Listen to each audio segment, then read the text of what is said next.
नमस्कार, मैं लक्ष्मण पाल, आप देख रहे हैं शुद्ध समाचार। निरहुआ और मनोज तिवारी के चलते ही पवन सिंह का टिकट कटा हुआ है। बीजेपी में टिकट न मिलने के कारण मनोज तिवारी और निरहुआ है और रवि किशन, क्योंकि ये लोग नहीं चाहते थे कि पवन सिंह बीजेपी के टिकट पर आरा से चुनाव लड़े, इसीलिए उन्हें दिया गया। वो आसनसोल में जब उनको टिकट मिलते ही वहां पर उनके पुराने गाने ट्रोल होने लगे। इसी को लेकर उन्होंने मना कर दिया।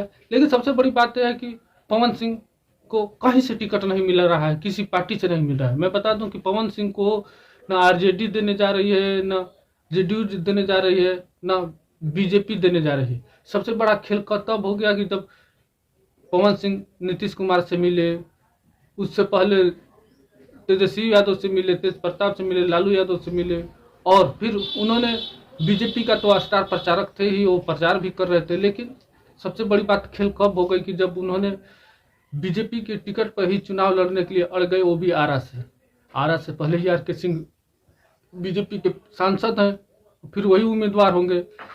लेकिन सबसे बड़ी बात यह हो गई कि पवन सिंह को कहीं से टिकट न देकर लड़ाने के चक्कर में बीजेपी ने ऐसा गेम खेला कि पवन सिंह का मनोबल टूट गया, क्योंकि वो नेता बनना चाहते थे, सांसद बनना चाहते थे, वह लोकसभा में जाकर अपने क्षेत्र के लिए काम करना चाहते थे।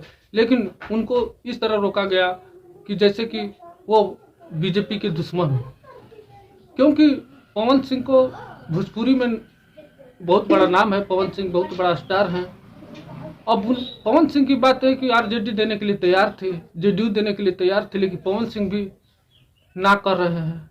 तब बीजेपी भी ना कर दी, तब पवन सिंह फंस गए बुरी तरह से, और वह लोकसभा के चुनाव निर्दलीय ही लड़ सकते हैं, नहीं तो उनको कोई पार्टी से टिकट नहीं दिया जाए, क्योंकि वो दो पार्टियों से चुनाव नहीं लड़ना चाहते हैं, जैसे आरजेडी और जेडीयू से, और वो चुनाव लड़ना चाह रहे हैं केवल बीजेपी की सीट से, और बीजेपी उनको सीट नहीं दे रही है। इसलिए उनका जो ख्वाहिश था वो टूट गया और वो चुनाव नहीं लड़ने वाले हैं, क्योंकि निर्दलीय लड़ेंगे तो वो हार जाएंगे।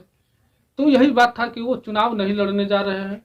बीजेपी उनका उपयोग किया, लेकिन जब वो बीजेपी का उपयोग करना चाह रहे थे तो ऐसा नहीं हुआ। बीजेपी ने उनको नकार दिया, पूरी तरह से नकार दिया।